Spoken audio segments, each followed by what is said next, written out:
Good morning. Good morning, everyone. Please, if you could all find your seat. Welcome, bienvenidos. Welcome to CNMC. Today, we're glad to host a conference on the experiences of railway market opening in Europe. For the opening speech, it is my pleasure to invite onto the stage President of CNMC, Presidenta de la Comisión Nacional de los Mercados y la Competencia, Ms. Cani Fernández.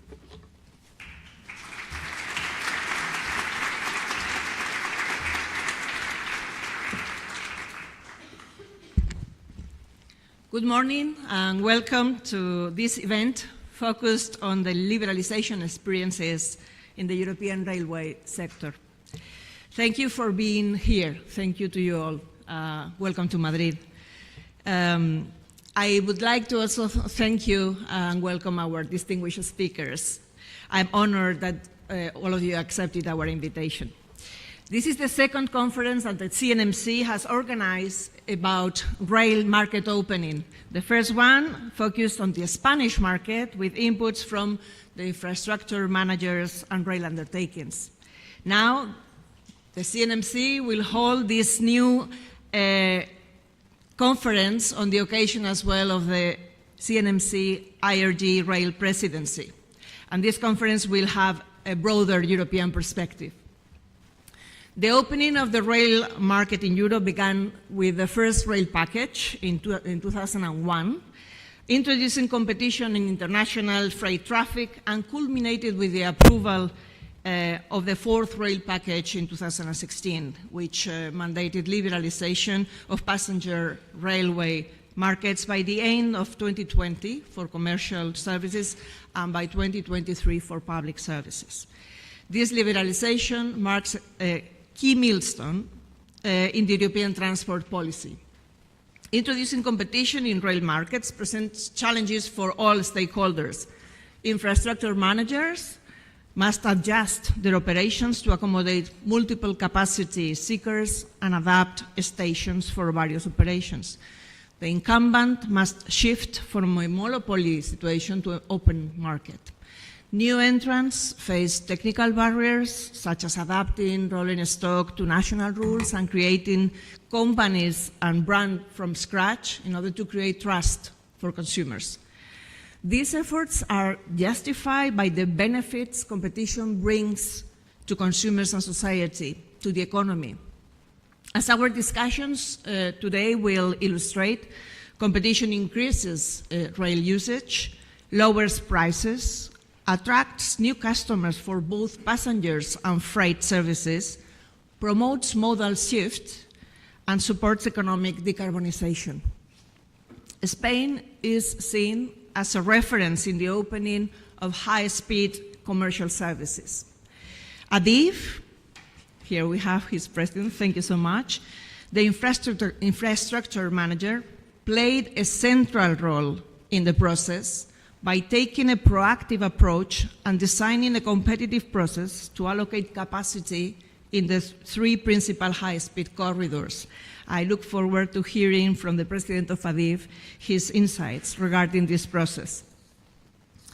Despite the challenges posed by the COVID-19 pandemic and the energy crisis that followed, consumers currently have the option of choosing among 3 operators and 4 brands to travel on the 3 corridors, and 2024 saw a record 40 million high-speed passengers, with an increase of 67% from the 22 million that we have in 2019, pre-COVID. Supervising these processes is a challenging task for the rail regulatory bodies, as I am sure my colleagues will confirm in their interventions today. I speak from the CNMC's experience. In 2019, we reviewed ADIF's framework capacity offer in the 3 corridors, and we published a study on passenger rail transport liberalization, where we recommended ensuring adequate access to infrastructure, improving service facilities, and refining the track access charges system.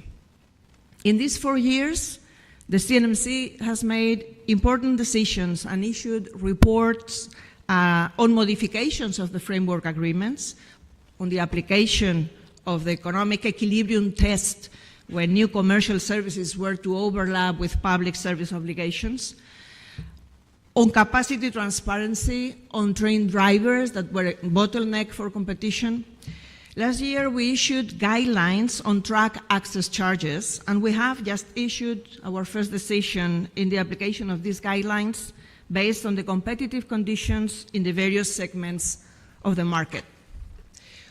We have also been carefully monitoring the market, issuing quarterly reports for 2 years now. As our director for transport and the postal sector will explain, Patricia Cordovilla, we are now working on the second report of the impact of liberalization. But before we discuss Spain, let us hear from some key European voices. We will hear Mr. Kristian Schmidt, Director of Land at DG Move at the European Commission. He has not been able to be present here today, but he has sent us a video that we will listen to. Next, we will be hearing from Mr. Zaccheo, President of the Italian regulator, Monsieur Vieu, Vice President of the French regulator, Mr. Otte, Director for Rail at the German regulator, Mrs. Cordovilla, Director for Transport and the Postal Services at the CNMC. There will share liberalization experiences in our respective countries. And finally, Mr. Santano, Secretary of Spain for Transport and Sustainability Mobility of the Spanish Ministry, will close the event. But before that, before giving the floor to the President of ADIF, I would like once again to express my thanks, my gratitude to have you all here. I hope that our discussions today will be very fruitful, and please enjoy the discussions and enjoy Madrid. Thank you very much.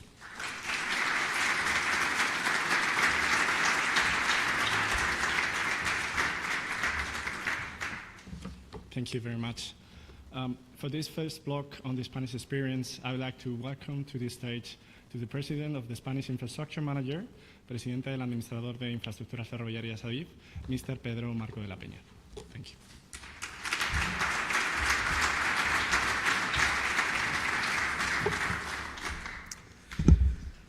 you. Good morning to everyone, and welcome to Madrid. Let me begin by thanking to the National Commission on Market and Competition, and especially the President, for the kind invitation to take part in this event. This gathering offers an opportunity to assess the current state of the liberalized rail passenger market in our country, and more broadly, to reflect on Spain's experience concerning an historic process that has been unfolding for 4 years. A process that officially started in May 2021, when a new company began operating on the Madrid-Barcelona high-speed line, therefore kicking off competition on the passenger railway market. The Commission has been an active institution throughout the entire liberalization process, and it has not only fulfilled its legal duty, monitoring access obligations, supervising charges, and solving conflicts. Also, it has encouraged debate and deliberations in all the meetings such as this one, and always has provided in its reports the regulator's perspective on this national transformation. To be precise, I would like to point out that there has not been an opening process in a literal sense, as if referring to slowly opening the door of our house. In this case, the door to our passenger railway network has been fully open since December 2020. And this is illustrated by the fact that some of the services provided by our private railway operators right now are delivered under the open access model without any previous framework capacity agreement. Therefore, it will be more accurate to refer to it as a competition entry process rather than a network opening process. I would like to acknowledge the previous work done by the infrastructure manager during the opening of 2 competitions for the freight railway market, a process that began 20 years ago and was complete in 2007. This allowed for a significant number of railway freight companies to operate and to compete on the network. But let me go back to the passenger transport. The European regulations of framework capacity agreements allows for the infrastructure manager to regularly publish offers on framework capacity. The 2019 offer that kicked off the liberalization process for passengers with the Madrid-Barcelona, Madrid-Levante, and Madrid-South high-speed corridors is one example of this process. So is the new offer that we are currently working on, covering northern and southwestern lines. Preliminary information was recently published for this new offer, and we will shortly publish the criteria and rules that will be the base to award the new capacity. I must say, in our view, capacity offers are the ideal mechanism for allocating framework capacity. They enable balanced access to the network within the infrastructure manager's ability to commit capacity on the lines and at the stations. Moreover, they ensure that access is granted to railway undertakings under objective and not discriminatory conditions. Although there is several mechanisms to start operating on the network, in our opinion, framework capacity offers the most useful, and this is the path that the infrastructure manager is committed to following. Since the launch of the first capacity offer in 2020, the number of the high-speed railway passengers on the liberalized corridor has increased. The success has been clearly documented by the Commission reports, and let me say, we as infrastructure managers are quite proud. Speaking globally, if we compare passengers volume of the three liberalized corridors between 2019 and 2024, the number of commercial high-speed passengers on the competitive corridors stood at 22.4 million compared to 39.5 million in 2024. Excluding the year of the pandemic, we see an impressive 77% increase in 4 years. And in the coming years, we can still expect an increase in passenger numbers due to the growing number of services. This increase in the number of passengers has allowed us to continue positioning rail as the champion of sustainable mobility, consolidating itself as the preferred transport option for medium and for long distance, gradually displacing both car and air travel. Let me give you an example. In 2024, according to our data and AENA's, the Spanish airport manager, the modal share for the Madrid-Barcelona route was 82 for rail versus 18 for air. As a reference, just 1 year before liberalization, the share was 65 versus 35. It's unusual. The liberalization has led to a 60% increase in available capacity, giving passengers more options to travel. However, this increase in train operation and passengers has created new challenges for the infrastructure manager ADIF. On the one hand, it requires complex works to increase stations capacity, including enlarging tracks and platforms, expanding station halls, and getting overall accessibility. On the other hand, it also requires larger maintenance requirements for both the network and the stations. ADIF is currently investing heavily in this area through the EU Recovery and Resilience Funds. For example, we are carrying out major expansion and transformation projects at key stations, including Madrid, Chamartín, Claro, Campo Amor, and Puerta de Atocha, Almudena Grande stations, as well as Barcelona Sanz, Valencia, Joaquín Sorolla, among others. And we are undertaking the construction of new stations, such as the Sagrera station in Barcelona. Building new stations, adapting the current ones to meet this new reality, and maintaining the quality of the service are one of the key challenges that we are facing. As I briefly mentioned in the beginning of the speech, following the success of the liberalization process, and in order to continue growing and fostering competition in other lines, ADIF has announced at the end of the last year a second capacity offer. Although this is a preliminary information, it already outlines the offer of routes and the frequency. We hope that since then, interested operator has been able to advance their business plan. The goals of this second capacity offer are, among others, increasing traffic to respond to a strong demand and making the most of the high-speed network, maximizing the return of a significant public investment, not only extending the benefits of the competitions to more regions, but also reaching a large share of the populations following socio-economical, operational, environmental criteria, and allowing more railway undertakings to enter in the systems while consolidating the existing one.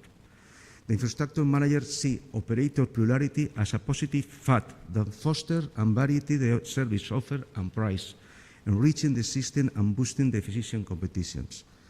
The corridors where capacity will be offered according to the 2025 network statement are Madrid-Galicia, Madrid-Asturias-Cantabria, and Madrid-Cádiz-Huelva.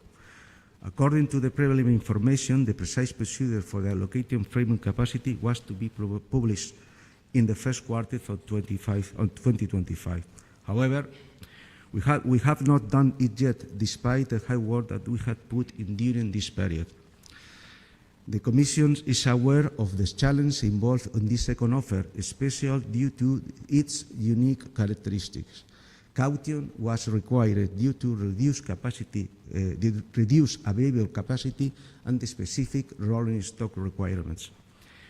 We also have to carefully study the many suggestions by the Commissions during and after the 2019 process, which culminate in the signing of the framework agreements that rule current commercial operations. These suggestions and recommendations have shaped the new capacity offer for a new model framework agreement that will improve the governance systems between the infrastructure manager and the railway companies. Caution was also necessary to go over the feedback from the companies and the Commissions regarding the new track access charges proposal in this year, 2025, which was widely welcomed, I hope, by the sector. Business planning requires clear visibility of the charging system, so we prefer it to be advanced or approved before the second capacity offer moves forward. This new regulation was adapted to the Commission's communication dated March the 12th regarding track access charges.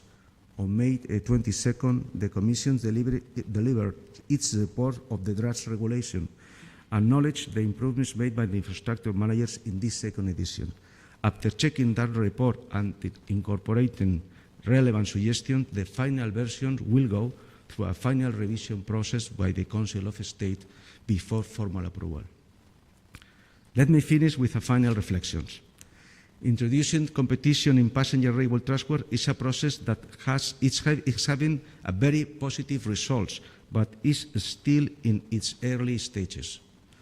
In order it to consolidate and to expand efficiently, orderly, and without loss of quality service, it must overcome several challenges, some of which I have outlined today. This is a complex process with a unique national and even regional characteristic. It had this undertaken collectively by all the stakeholders in the rail systems. As stakeholders, the railway undertakings present today and those that may join in the future, we need the help of the Commission with his oversight as a regulator, and we, of course, we have the support of the Ministry of Transport of the Sustainable Mobility. And with all of them, ADIF will ask for continued collaboration to make sure this process succeeds. Thank you all very much, and I wish you have a very interesting event. Thank you.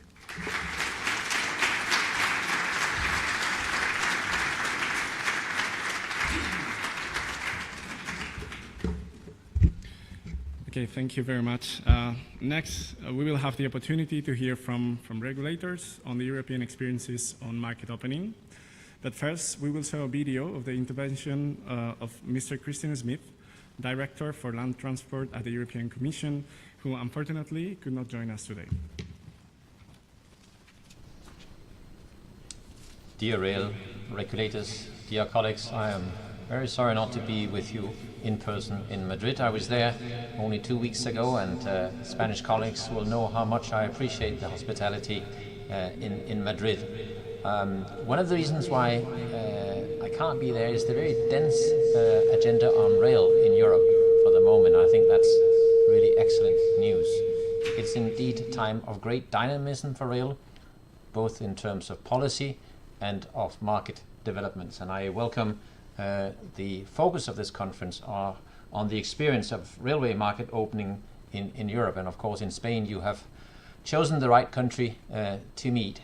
But all over Europe, new entrants and competition are delivering the expected results now in terms of lower prices, higher quality and more choices for travelers. The recent figures, and again Spain is a leading example of that, show a very robust growth of rail passenger kilometers in many member states. We are now well above the pre-COVID figures, and that is very encouraging. So I think it's fair to say the vision of the single European railway area is now materializing and showing its value. We see historic operators enter in other national markets, clearly the case in Spain. We see new entrants propose cross-border services or launch night train connections.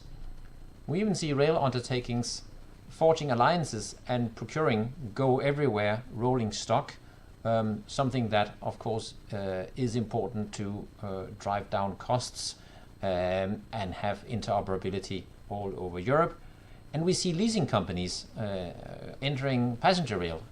It used to be focused mainly on freight, but we have now these new developments where rail operators are finally looking at the entire European market as a single space without barriers.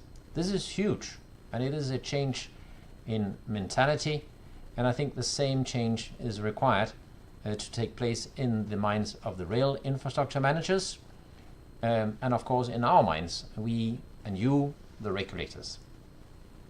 I understand you will be talking about the new rail capacity management regulation. It's currently being negotiated in trilogues, so between Parliament and Council and the Commission. It's challenging, it's not without difficulties. The rail capacity regulation is not only about introducing a new planning cycle for capacity management. That's important. It's important squeezing out some extra space on congested lines, and there are increasingly many of those across Europe. It's also about managing the network you see behind me as a coherent single integrated European railway network and not as fragmented national markets. It's also about simplifying life for the railway undertakings that operate across borders, across the European Union. And I would urge you to think of those rail operators and the difficulties they face in trying to explore this single space and operate across the borders. It is not easy when rules, procedures, etc. are applied differently in different member states. So the success of the capacity regulation will also very much depend not just on how it's negotiated, but very much on how it is applied. First and foremost by infrastructure managers, but also by you, the regulators. There are many topics on which infrastructure managers are likely to turn to you as regulators for advice and for guidance. Just one example is the application of socioeconomic criteria for conflict resolution. There must be one because we can't assume that there will be requests without conflicts. And so therefore there needs to be not only clear rules on that, but also clear rules for resolving those conflicts. So I really urge you to engage. Your role is crucial. We count on you to strengthen the role of the European network of rail regulatory bodies, both in the guidance and the oversight of the new European network of infrastructure managers, INIM, but also in your coordination of the interpretation and enforcement of the new regulation. Thank you, and best wishes for a very productive exchange in Madrid. I know you will be in very pleasant surroundings and conditions. So I do hope that this will be a very productive conference. Thank you for your support. Bye-bye.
Realization of passengers rail transport, highlighting the results achieved so far, the benefits delivered to users, and the remaining constraints and indeed ongoing challenges.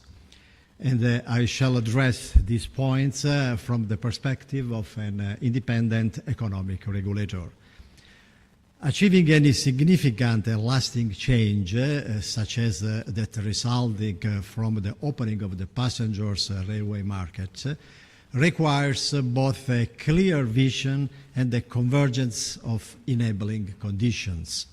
Without adequate resources, a supportive environment, and the right incentives, even the most compelling aspirations can falter. Indeed, in the case at hand, several enabling factors underpinned market opening, including the anticipation that change would ultimately deliver a win-win outcome for the entire sector. The roots of change date back to the turn of the century, when the governance of railways underwent a major transformation. The formerly fully integrated public body, Ferrovie dello Stato, was incorporated into a state-owned joint stock company. In successive steps, the ownership and management of the network were conferred upon Rete Ferroviaria Italiana, RFI, the national infrastructure manager and the current holder of a 60-year concession. Service operations, on the other hand, were incorporated into a separate entity, Trenitalia, which was later organized in dedicated business poles, infrastructures, passenger services, logistic and freight, urban transport, and other activities. Currently, RFI and Trenitalia are wholly owned subsidiaries of the holding company Ferrovie dello Stato Italiane. In the same years, substantial investments driven by a massive high-speed rail program transformed key sections of the network into rail corridors, linking north, south, and east-west routes, which constitute crucial components of the country's infrastructures. Meanwhile, the 2008 budget law laid down the legal conditions for opening up the competition of all profitable medium and long-distance passengers traffic. Further momentum came with the 2011 decree law, converted into law in early 2012, which provided for the establishment of an independent transport regulator. These financial, legal, and institutional pillars all enabled the implementation of the competitive model that still applies. Italo NTV began operation of high-speed services on the Naples-Milan route in April 2012 in competition with Trenitalia.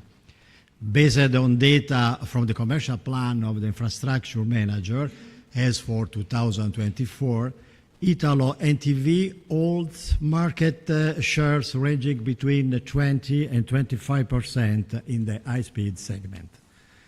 More generally, market share data for segments open to competition show an overall reduction of the incumbents' share in favor of new entrants, alongside a broader diversification of service offerings. PSO services followed a different path, to which I will turn later.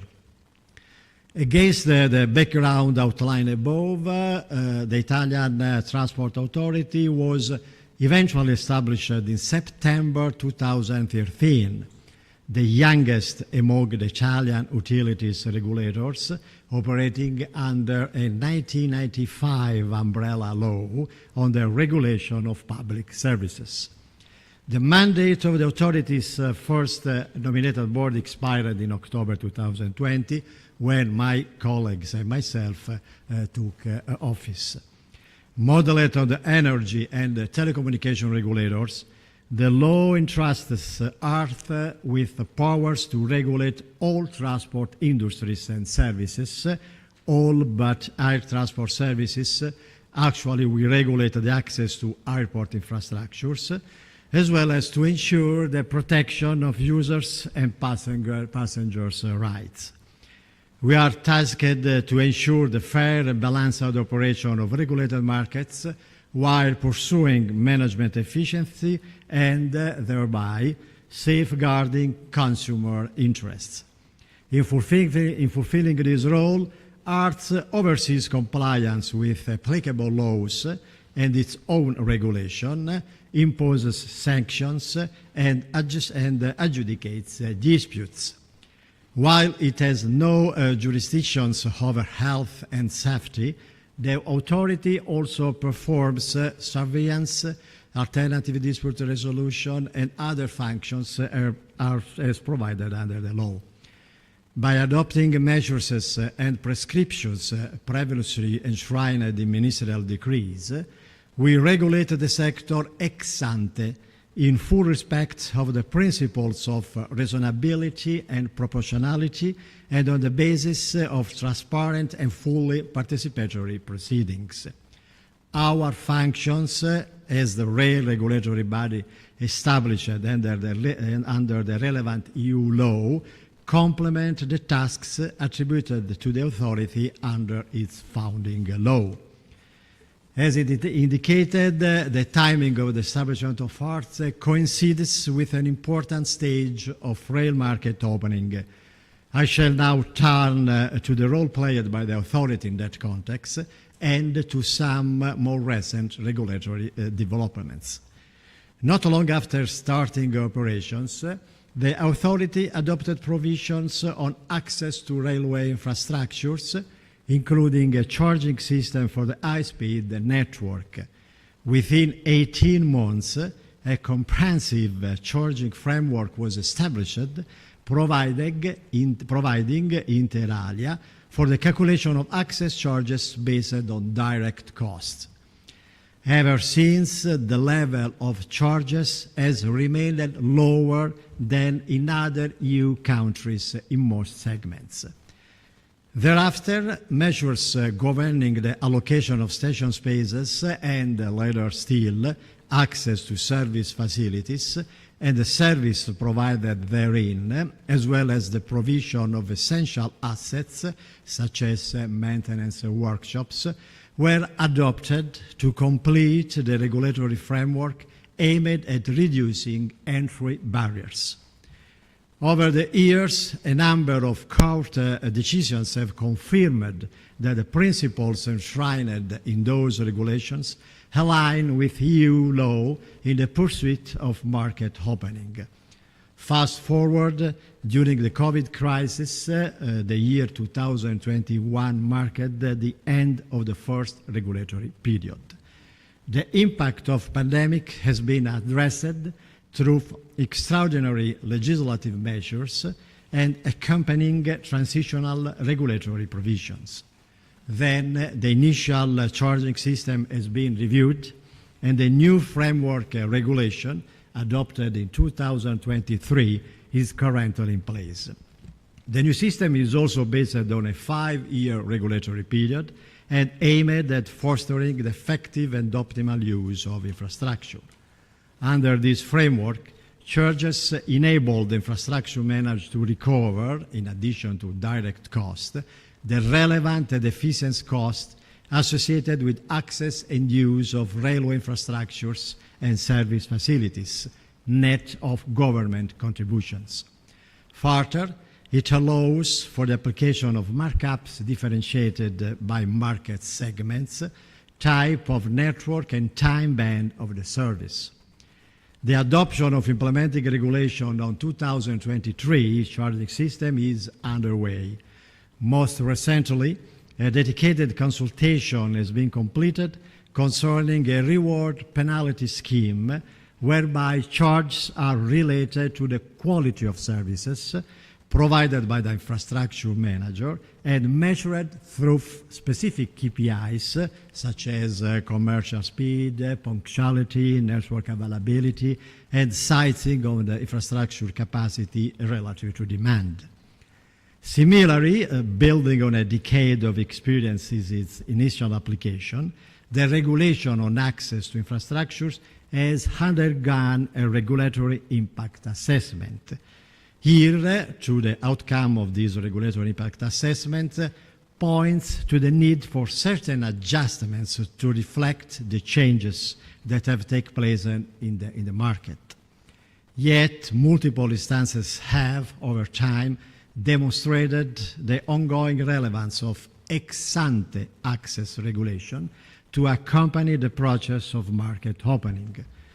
To quote a recent case, sanctioning procedures initiated by the authority for the infringement of regulatory provisions concerning the scope of framework agreements was closed upon submission of substantial remedial commitments by the infrastructure manager. In a different domain, it has been brought to our attention that certain service facilities operators have denied access on grounds of congestions, an issue that is currently under investigation. Not least, the effective deployment of regulatory accounting tools has thus far provided crucial to redress the outcome of intercompany relations, which may lead to distortion or discrimination and hence undermine fair market operation. This is regardless of corporate structures and governance arrangements in place. The PSO segment followed a different path and has yet to experience genuine market opening. In this segment, charges are covered by public funding passed on the railway undertakings without being reflected in the fares paid by end users. Harsh regulation concerning the definition of the scope of public service and its financing, as well as measures governing contestable tenders, have been in place since 2017 and 2019 respectively. However, at a regional level, a significant increase in tendering activity and potential entry of new operators is expected only upon the expiry of the contracts in force in the near 2030 or close to it, depending on the case. Based on Regulation number 1570/2007, these have been predominantly granted through direct award, with over 50% going to the incumbent company Trenitalia. Only 2 regions in Italy, Emilia-Romagna and Valle d'Aosta, awarded their contracts by competitive tendering. Meanwhile, however, nearly all PSO contracts currently in force include efficiency targets and minimum quality requirements, which have been set in ART's decisions. We shall monitor the awarding procedures that will accompany the expiry of the long-haul PSO contracts in 2026. a case that may determine the future course of market opening in this segment. To conclude on this part, since its establishment, the authority's scope of action has evolved considerably. Several implementing acts of the National Resilience and Recovery Plan have reinforced its functions while preserving its structural and functional independence. Somewhat paradoxically, therefore, we acknowledge that a substantial revision of art's role may result from the adoption of the new capacity regulation, which is currently under interinstitutional negotiation within the EU. Taking stock so far, here is a tale of success. Looking at the outcomes of the process of market opening in Italy to date, growth in terms of passengers numbers, passengers per kilometers and train kilometers, has been substantial and significantly driven by the high-speed segment. The number, frequency of trains, and overall traffic volumes have increased for both operators, with long-distance demand nearly doubling since 2012, and both operators recording growing demand. Both operators have also introduced the dynamic and multi-level pricing, leading to an overall reduction thereof. Available figures indicate a reduction of some 30%. The infrastructure manager, in its turn, has been able to leverage additional traffic volumes, plus 60%, to drive technological advancement and network development. The introduction of competition has also served as a powerful catalyst for modal shift, establishing rail as a preferred mode of transport for medium to long-distance travel in Italy. On the Rome to Milan route between 2008 and 2015, high-speed rail increased its modal share relative to air transport from 50 to 80%. Upon competitive pressure, Trenitalia upgraded and lowered the average age of the fleet while diversifying its commercial offer. Connections between major cities where mobility demand is concentrated, I mean Turin, Milan, Bologna, Florence, Rome, and Naples, have increased significantly, in some cases doubling and even tripling over time. Regional connections have improved too. As passengers' behavior has evolved, so have the expectations regarding to the quality of rail services and the services rendered at stations. Ultimately, the Italian rail market has become and remained attractive to investment, including foreign investment. Yet, at a time when existing the new operators design new offers, multiple challenges accompany these developments. There lies an ongoing need to ensure fair access to tracks and facilities, foster technical harmonization, preempt inherent advantages, and remove both existing and emerging barriers, such as those related to ticket distribution, to quote an issue currently receiving renewed regulatory attention. At the operational level, PSO services could be better integrated with open access services to coordinate market opening with territorial development and social cohesion. Not least, the flip side of increased network utilization is the need to keep a balance between market opening and the right to run services. In other words, the need to effectively address congestions when it actually arises.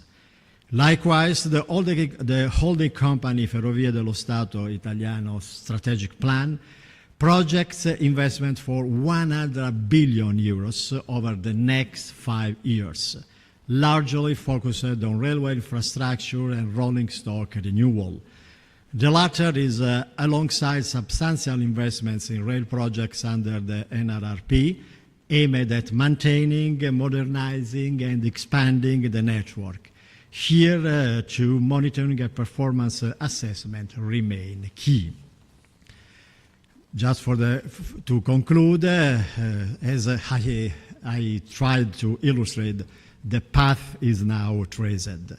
So far, all interested parties have been able to rely on and placed their trust in independent economic regulation to ensure the successful take-up of liberalization and setting of the conditions necessary for lasting positive outcomes.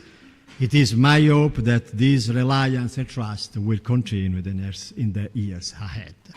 Thank you very much for your attention. I also wish you a successful continuation of this event and the IRG Rail Plenary Assembly. Thank you very much.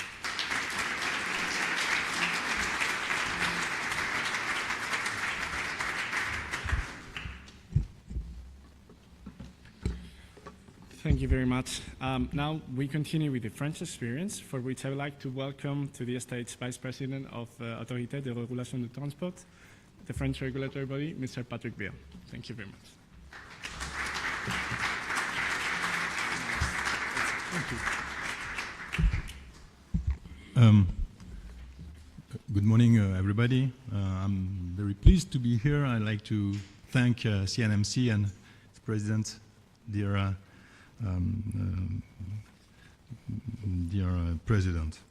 I will speak about the French case regarding opening market. I will try to present some slides on this presentation. Okay, it works. So first of all, let me tell you about the opening of the rail passenger service market in France as a result of a long process which began in 2011. Actually, the creation of the French regulatory stems from the volunty of the government to support for market opening process. And so the RRT, the French Transport Authority, was created in 2009, so 15 years ago. And this is the beginning of the process that you may see on this slide. The first international services which were opened in December 2011. The first successful competition tender for regional PSO services, which occurred in December 2021, and the first competition tendering for opening service. First competitive tender PSO offered by alternative operator in 2025, which is now. The different steps are presented on the slide. You may know that January 2010, the international market opening. December 2020, the national open access market opening, and the beginning of operations to the first competitive tender regional PSO in December 2024. So if I give you significant achievements of the sector in France, we have, first of all, regarding open access services, you may see that we have new entrants, Renfe and Trenitalia, which you will notice are two incumbents, and the huge majority of the market is still dominated by SNCF, the French incumbent, through different brands that you can see above in the left. On the right, you have public service obligations attributed for now on. Maybe one word on open access services to say that the liberalization of the open market was marked first by the entrance of Trenitalia's on Paris-Lyon route in 2021. This new entrant introduced genuine competitive momentum service offerings increased by about 10%, and passenger numbers followed the same upward trend. And then the Spanish incumbent, Renfe, which launched services in France in 2023, aims to become a leading operator across the entire French territory. And so, as you may see, there are destinations from Paris to Lyon and Milan for Trenitalia, and Lyon, Marseille, Barcelona, Madrid for Renfe. And you have the dates. Now, if we go on the right of the slide, you can see public service obligations. Well, just let me add that regarding SLO, open service market, you have railways undertakings like Le Train and also other potential new entrants, Proxima and Kevin Speed, who has announced intentions to open lines on the west of France between Nantes and Bordeaux and in the north of Paris, north of France. So regarding public service obligations, there are also progresses in both in quality of service and tariffs. In Hauts-de-France, Hauts-de-France is northern of Paris, the competitive tendering of the Étoile d'Amiens lot resulted in a cost reduction of over 20%, along with a 9.5% increase in service offerings.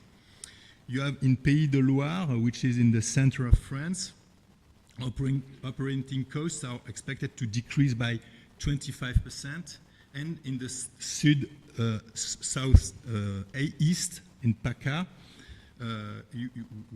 there are a lot which were attributed to Transdev, the competitor new entrant, and the contract awarded to Transdev provides for a doubling of the service offer by 2025 at no additional cost, along with a significant improvement in punctuality. So there is a separate contract for the same district, the same area to SNCF, and the contract will will traduce by an increased service levels by 70% on the other lines, excluding that exploited by Transdev. Just to go on.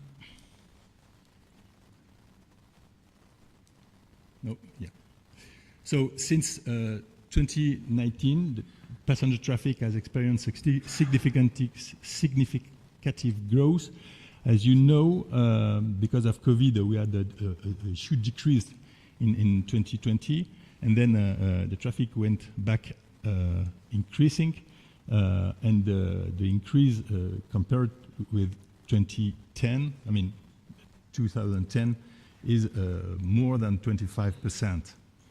And as you know, as you see, the non-PSO traffic is the majority in this total of more than 100 passenger kilometer, billion passenger kilometer, 108 on the slide.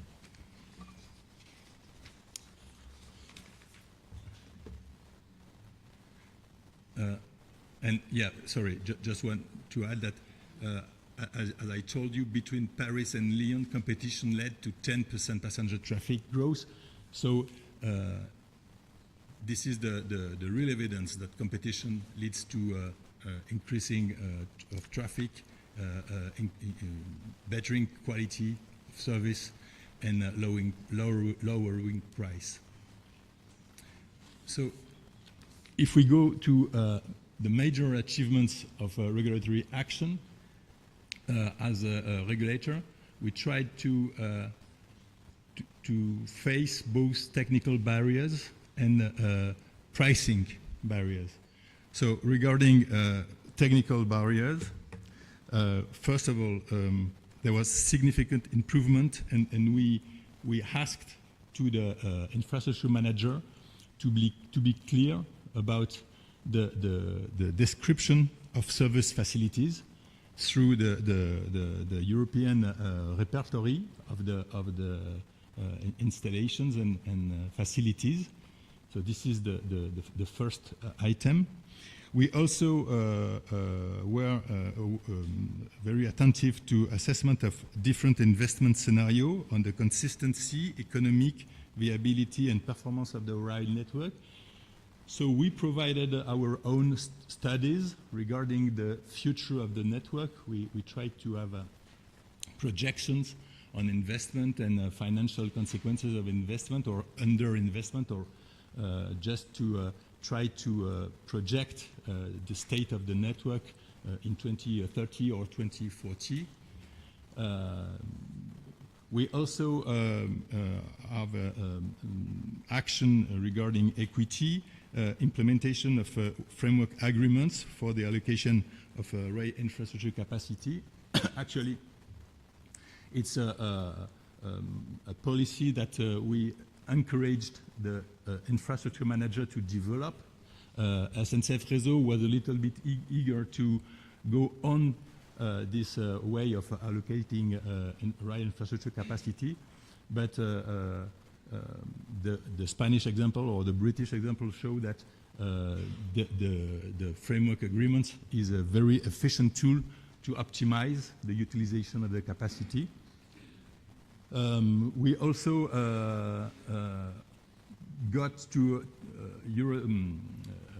infrastructure manager SNCF Réseau to free choice of electricity supplier by railway undertakings, notwithstanding the ongoing on-board metering deployment.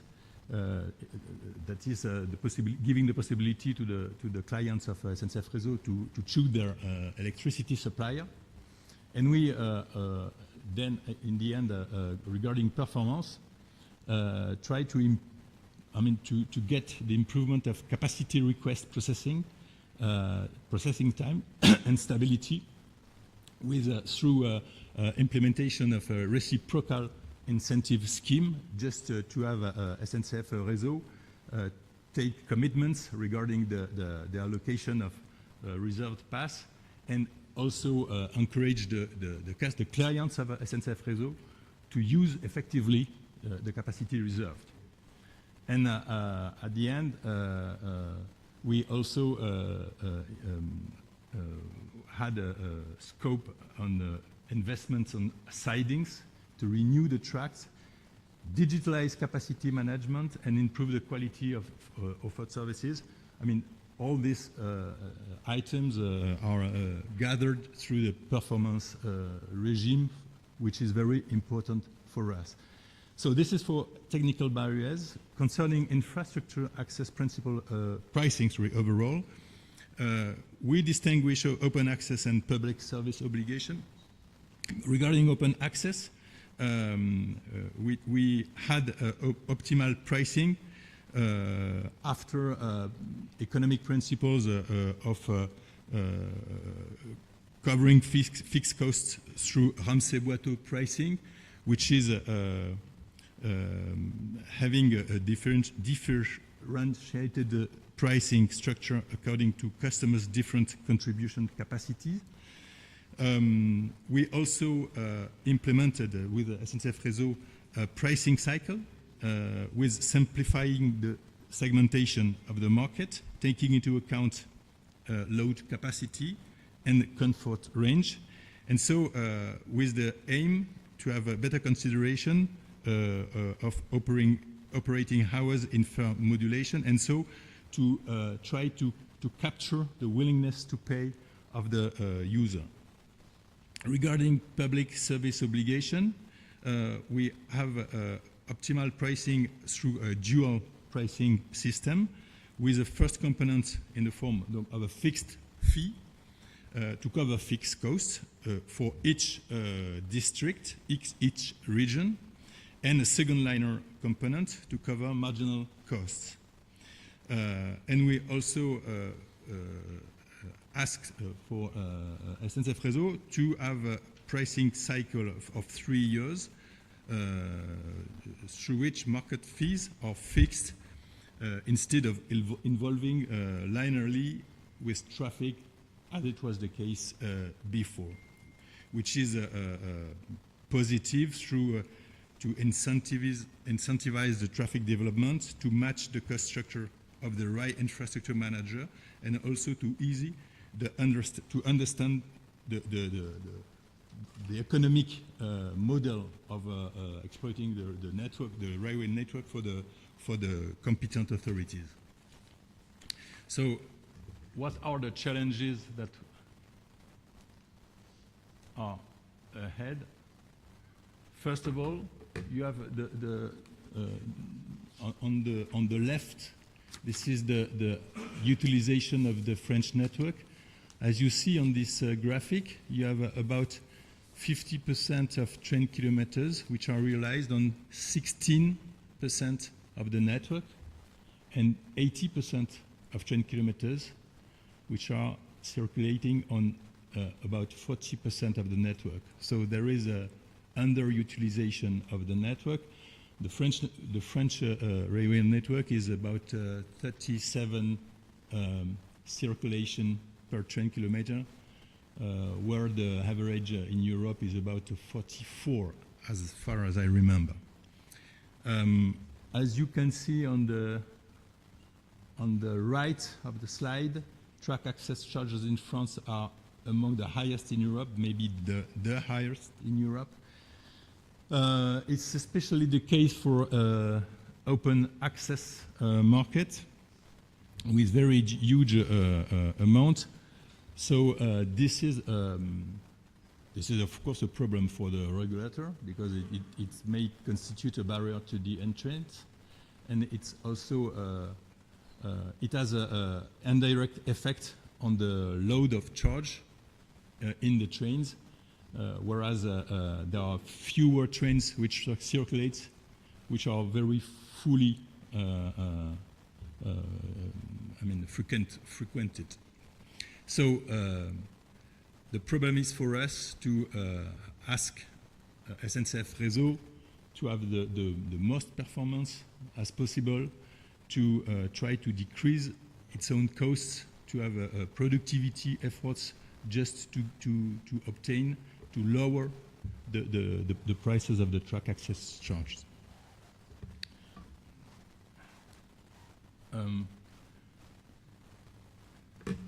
Regarding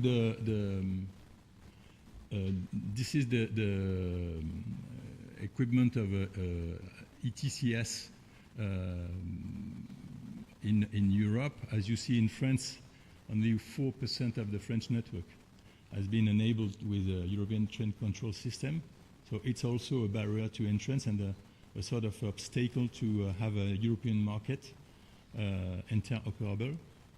And you see on the right of the slide that in France we have several signaling and security systems which coexist, which of course is a factor of complication and also a factor of cost, because when you want to enter on the French market, you have to invest on different type of signaling and security device, which of course is more expensive. So it's a problem for us to try to simplify, to accelerate.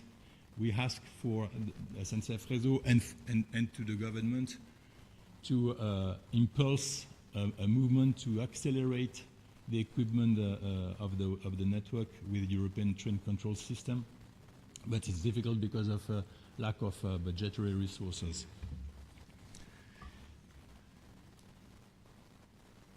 And other barriers to opening up to competition, distinguishing non-PSO and PSO services. For non-PSO, rolling stock is for us a source of concern, because there are obstacles in terms of purchasing, management or maintenance. There is no rolling stock company in France, no leasing company. So we have a problem with the disposal of rolling stock.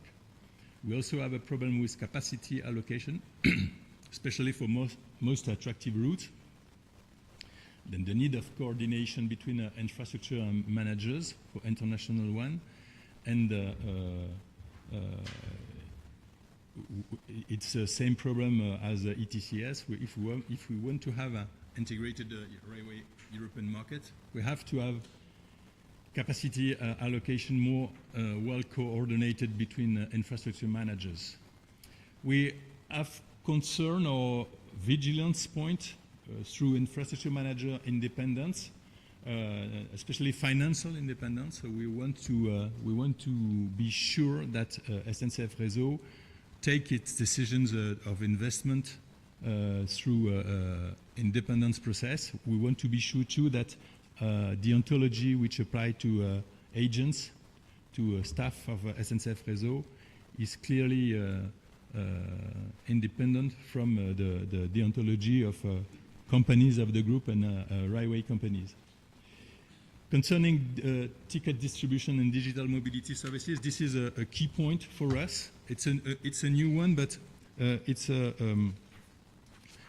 potential barrier which is not as visible as others, but which is a major concern for us.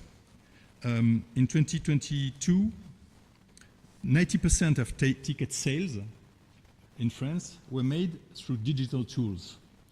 And so, however, the subsidiary of the incumbent operator, which is SNCF, and the subsidiary is called SNCF Connect, only offers on SNCF Connect platform tickets for trains operated or co-operated by the incumbent.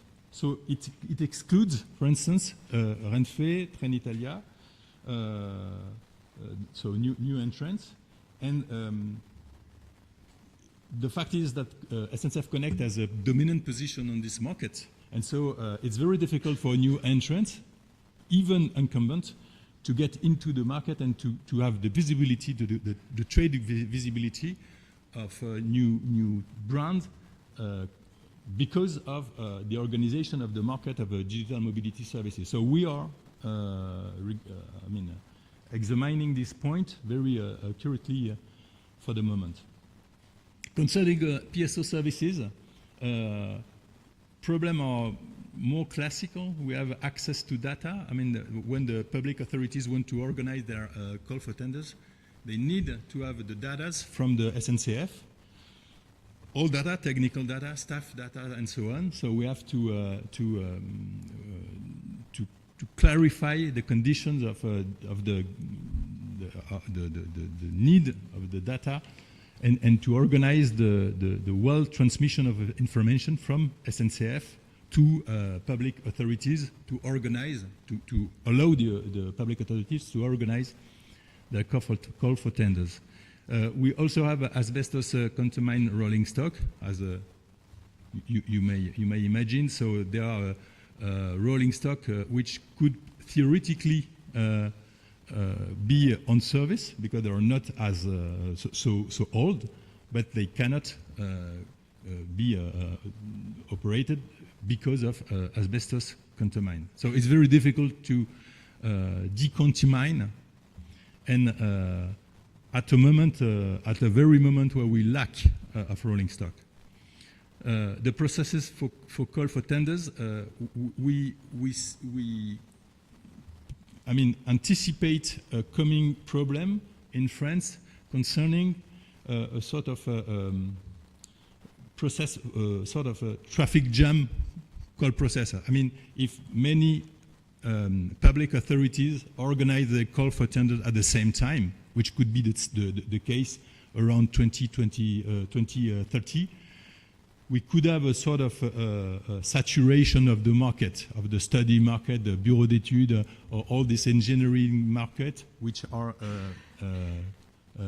expected to answer call for tenders from the public authority, regional public authorities. So we ask to the region for trying to coordinate their call for tenders in order not to saturate the market and to anticipate the capacity of the market to answer their call for tenders.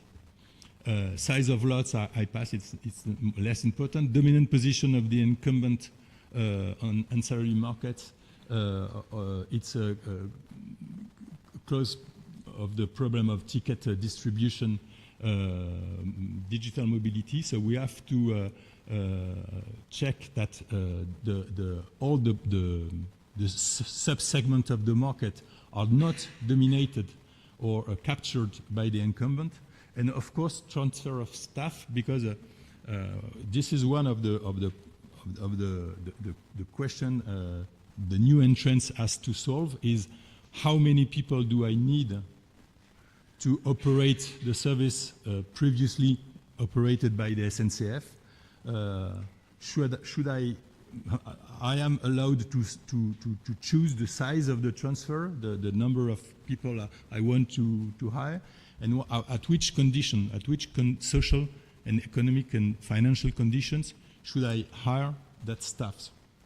And this is also a problem, because SNCF, when they lose some contracts, some market, they don't want the staff which were allocated to the operation of this market. So they want the transfer to be full transfer of any people, which is not exactly the view of the new entrant or the new operator, which try to have a productivity efforts through the transfer.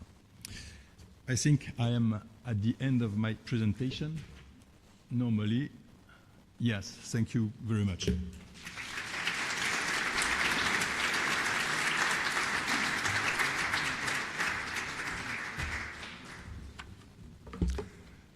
Thank you very much, Patrick. Now, on the German experience, we will hear from Mr. Karsten Otte, Head of Railway Unit at Bundesnetzagentur, the German regulatory body.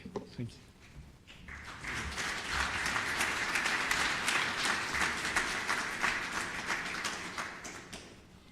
Well, yes, thank you also on behalf of my part and the part of the Federal Network Agency for this kind invitation. Thank you to the CNMC and IRG Rail, and for also thank you for the invitation to this beautiful city, Madrid, which is really incredible. Initially, I also want to say the best remarks of our Vice President, Daniela Brönstrup, which apologizes of not having been here because she had to be present in other meetings. So I we have been asked to give a special view on the German PSO rail reform. Initially, I can say I would like to give these charts to all of you who are interested, because they contain some links that cannot be here triggered on the presentation. Okay, so the German perspective. The German perspective of the liberalization of the PSO railway market is in many ways emblematic, as I can say, of both the opportunities and the complexities that come with transforming a national railway system. But I dare to say we have some lessons learned. And I would like to start here with key figures, and then give a brief look into the German history, and then assess the PSO reform, and initially try to conclude and give some, let's say, as I presume, important conclusions. Okay, now this is, since we are here in Spain, I try to deliver a certain, let's say, comparison of our country railway situation with that of the host. Initially I need to admit that there is a little flaw. Infrastructure managers, we have 150 infrastructure managers, but you do not have 3 but 4, as I have learned. That is the figure here in the middle of the presentation. But I will not go through all of these figures here. You see there is a basic difference in the country area, in the population, in the route length, and the high-speed route length, very, very much a big difference, and the ETCS route length, which is far developed here in Spain, but less developed in Germany for various reasons. But then again, the number of infrastructure managers is important, and the number of passengers that are transported is quite important, and that will give you a notion of the challenges we need to meet. Now, going to the passenger railway undertakings, we see that we have almost 150 active passenger railway undertakings in Germany, 27 among them in PSO operations, as opposed to 4 in Spain, if the figures, I hope they are right in that respect. And looking at the PSO subject, you see here some figures. PSO train kilometers differ, the passengers kilometers differ, and the completely tendered passenger kilometers, this is the last figure, they also differ. Just to give you a brief notion of what we compare if we want to draw conclusions, yeah, in the end. Okay, now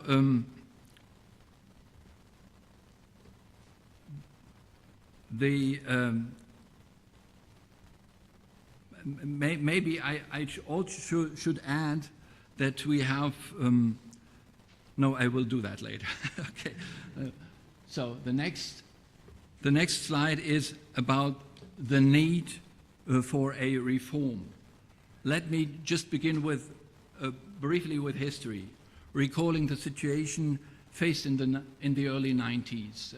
That is, the French colleague did it in the same way, and I also can sum up actually most of the problems Patrick presented to us were also our problems in Germany.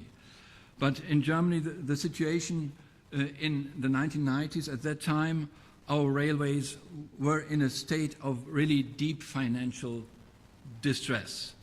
And unification of the two German states doubled the problem.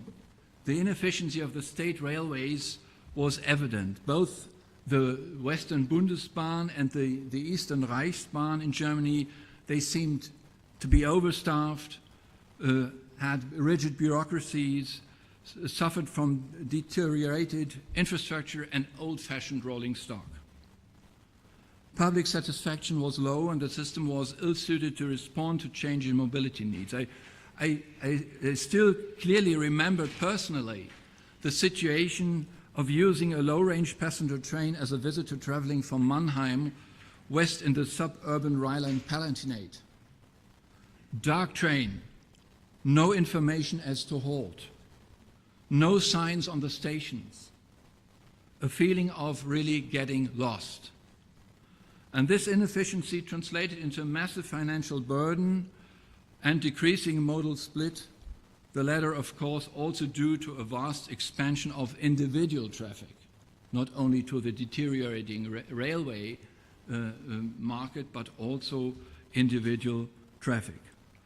So, in a nutshell, without decisive intervention, it was projected that federal support for the railway would reach an unsustainable 400 billion Deutsche Marks by the year 2000. 400 billion. In short, the German railway system was at a breaking point structurally, financially, and in terms of public trust. And compounding these issues was the divided systems. As I said, Bundesbahn in the west and Reichsbahn in the east, they operated separately with different standards. And after reunification, integrating these two systems posed additional challenges and exposed further inefficiencies. In brief, we had to act. Now, in response, Germany undertook a comprehensive rail reform in 1994, which fundamentally changed the sector's legal and organizational foundations. As can be also seen on the left-hand side of the slide, the reform carried out in Germany in the 1990s must inevitably be seen in the context of European harmonization efforts in the sense of a single European railway area. The railway reform essentially realized three basic principles, the German railway reform. The most visible step was the transformation of the two German Bahns, the Bundesbahn and the Reichsbahn, into a commercial-oriented joint stock company, the Deutsche Bahn AG, and relief of approximately 67 billion euros in legal debt, which allowed the new company to operate on a more sustainable footing. The second step was creation of non-discriminatory access to the railway network for private railway companies in general.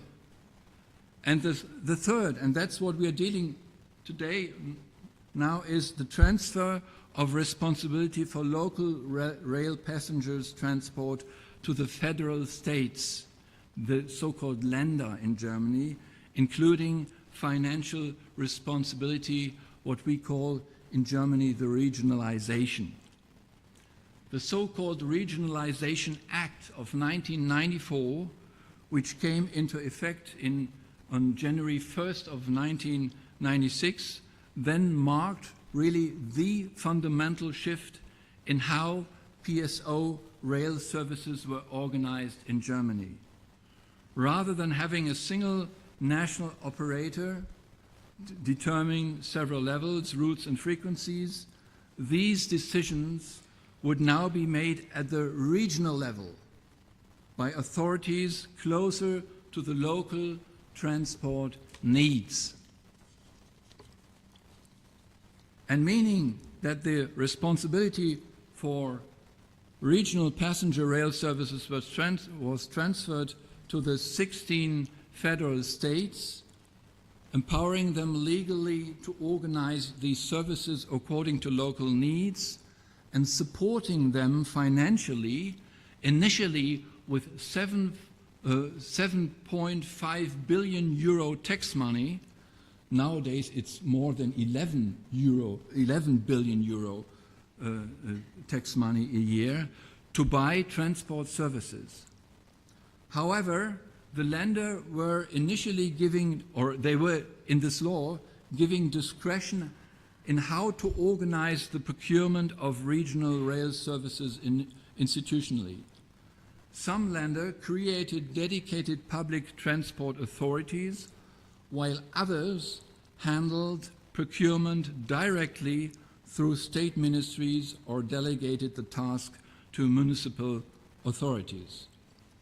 Significantly, the law very early enabled competitive tendering of PSO rail services, opening the door for new operators to enter the market and allow the Länder to award contracts to any operator they chose.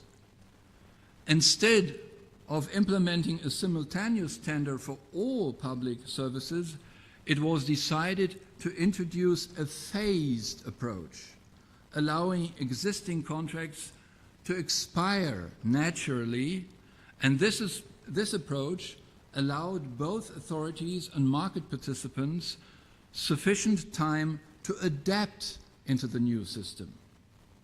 Furthermore, the Länder initially have taken a cautious approach to tenders, with smaller networks or individual lines being put out to tender first, rather than entire regional networks, in order to gain experience and minimize risk. So they started slowly. The number of competitors in early tenders was limited, and these early entrants rather focused in Germany on diesel-operated secondary lines, where entry barriers were lower than for compared to electrified main lines that required more expensive rolling stock. Okay, now let me quickly jump into the present. Now, this was history, now present. Just briefly, this chart provides a brief overview of the distribution of services on the PSO market in 2024, by railway undertakings. Today, more than 40% of the total train kilometers covered in 2024 are operated by competitors.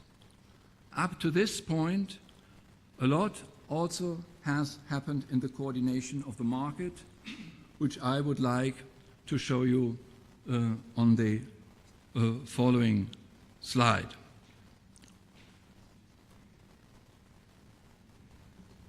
This slide shows us the assessment of the PSO reform from the 1990s to today.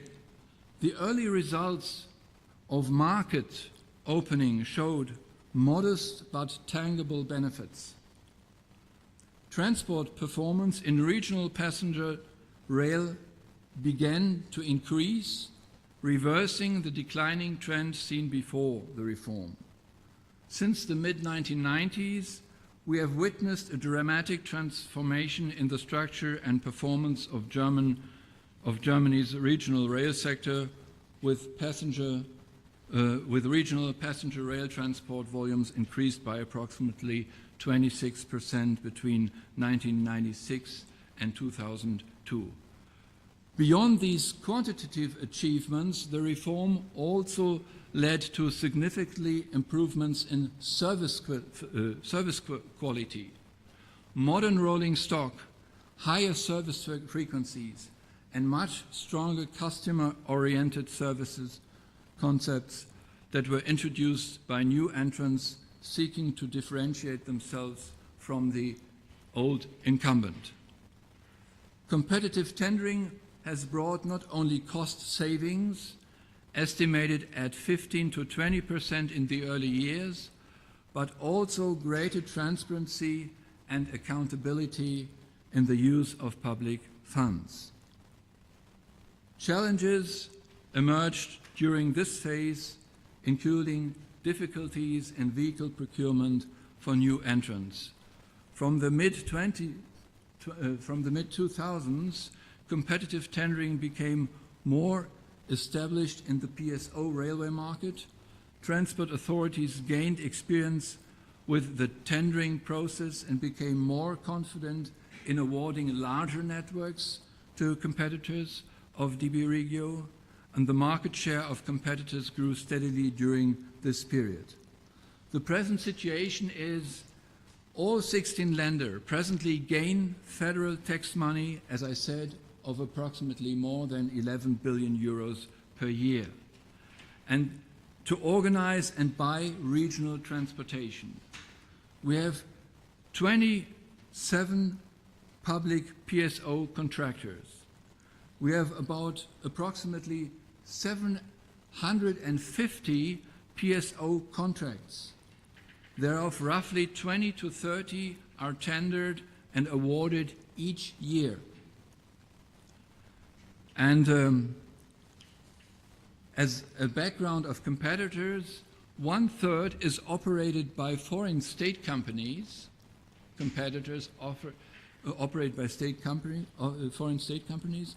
Another third are other foreign private and public companies, and 1/3 are national public and private undertakings. In total, only 8% of all PSO traffic is operated by truly private companies. In summary, the rail reform has delivered measurable success in terms of competition, as I said, more than 40%, efficiency, and passenger growth. These are the pros. Now, on the other side, we have the cons. The reform also brought significantly downsides that continue to affect the sector's performance. The regular expiration and renegotiation of contracts have created persistent uncertainty for both personnel and for rolling stock. And the cure is a possible takeover of personnel, if mandatory, by public procurement, consent of personnel, and same working conditions. So the personnel of the old contractor can be taken over to the new contractor if it is mandatory by the public procurement and if the personnel consents and if the working conditions are the same. As to rolling stock, we have separate tenders as to transport services, to the production and maintenance of rolling stock, and also special tenders to ticket sales. So we do not have a one-size-fits-all public tender procurement, but we may have different public procurements. That the railway undertakings that give offers in a public procurement, they can give offers for all that is publicly procured. That can be all, but it can be split or it can be reduced only to the transport services, and the other services are rendered by other suppliers. Another major challenge has been the vagueness of responsibilities between the various actors. This ambiguity has led to operational inefficiencies, particularly a loss of flexibility in personnel deployment, as well as complications regarding insurance and the allocation of operational resources, which are now often independent of the actual operator. So we have the loss of flexibility is triggered by that everything is bound by the contract. And if the situation changes, the suppliers cannot easily adapt to this needs because they are bound by the contract. And so they cannot simply shift personnel and rolling stock where it is needed. Yeah? So this is one big problem. Another big problem is that the specifications of rolling stock are sometimes too detailed that the rolling stock cannot be used in other environments, in other legal environments, in other practical environments. Furthermore, the decentralization of regional passenger services resulted in 28 separate regional authorities, each responsible for their own public service contracts. And this fragmentation has produced a wide variety of contract models and requirements, increasing administrative overhead and in many cases reducing overall effectiveness. Different financing models across regions further complicate long-term planning and investment, undermining stability and efficiency in the sector. The public PSO contractors enhanced transparency of future tenders as to various performance features, and that actually was intended here to show you by this button in the middle that gives a view by a link to a website of a group of PSO contractors that gathered all information of public tenders in Germany, yeah, in the next 10 years, yeah, differentiated as to type of transport, locality of the network, and so on. And so if you're interested, you can have a brief look by using this link. Now I get back to the slide and to my last slide, I hope. Last slide. Where is it? Here it is. Okay. So the results have been mixed. Would we do it again? Question. Presumably, yes, we would do it again. On the one hand, efficiency improved and rail traffic increased. And, but more harmonization of rolling stock and labor conditions could be helpful to support changes in responsibilities due to the rapid changes of publicly procured traffic contracts. And a full financial independence for remains elusive, so public subsidies are still required, and persistent bottlenecks and delays despite modernization highlight ongoing infrastructure and management challenges. So the political debates over privatization, investment, and regulation continue. Especially as to PSO reforms, we realize certain very important developments. We had various waves of public procurements. In the first wave, we had a high amount of money that could be really saved. It was a money saver, the first wave of public procurement. Now, the second and third waves of public procurement, after the first contracts expired, they reveal that the financial profit is less than in the first waves, because as I said, the public procurements initially were very general, and it became more precise in the second and third waves, because the regional authorities realized if they stick to be too general, then the operators offer something that is not desired, and so they had to reorganize their public procurements and to make them more detailed. But if they are more detailed, of course, the margin of the operators will be diminished more or less automatically. This is one very, very important, let's say, conclusion. Another important conclusion is, among the operators, you have the good ones and the bad ones. The good ones, they really are very much interested in quality. Yeah, they have personnel interested and managers that control themselves. The bad ones, they are more a bit laid back, and they have maybe less thorough managers and little number of personnel. And these bad ones need to be, let's say,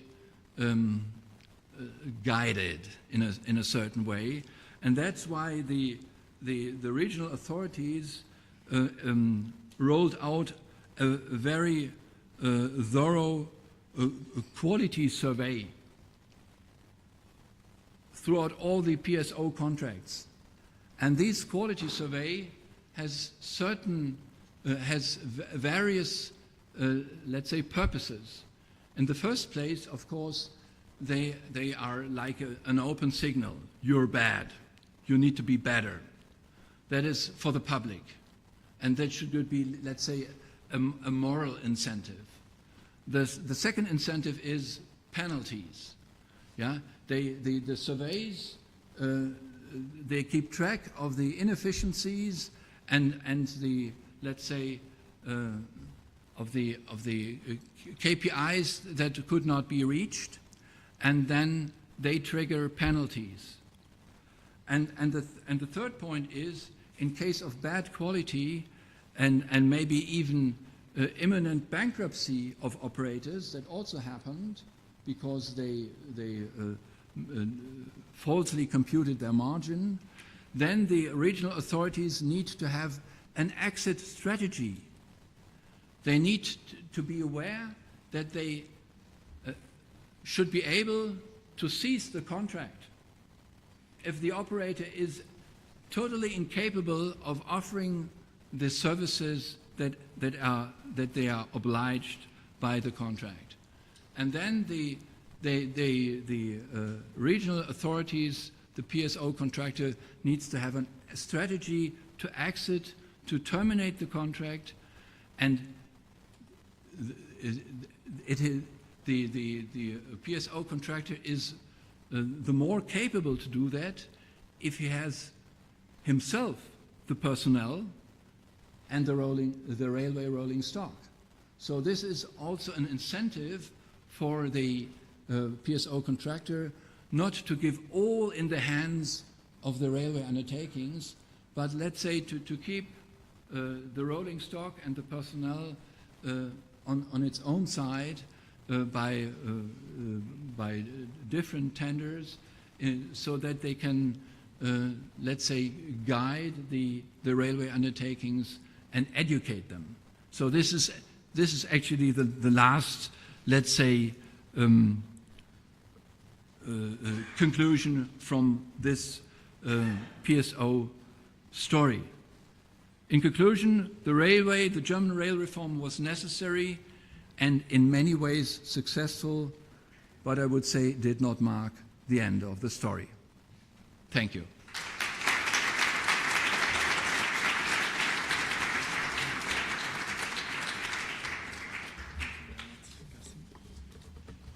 I vanish.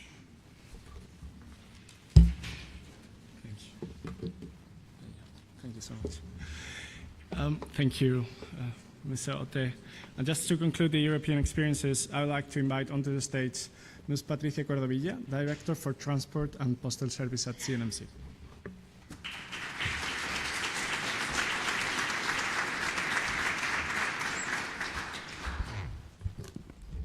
Hello, good morning, buenos días a todos. Well, I'm very happy to be here, especially to have here our European colleagues, the rail regulators. We are celebrating a plenary of IRG Rail from this afternoon and tomorrow, so thank you very much for coming, and thank you all for coming, all participants. I will have to rush a little bit if we want to finish on time. We already have here the State Secretary to close the event. So let me just go straight. I won't speak much because the graphs and the images kind of speak for themselves. And you all know more or less the Spanish experience. We have presented it many times, and last year we published a report that has already been mentioned by the President about the balance of the liberalization in Spain. So just very quickly, just take a look at the current state of competition in Spain.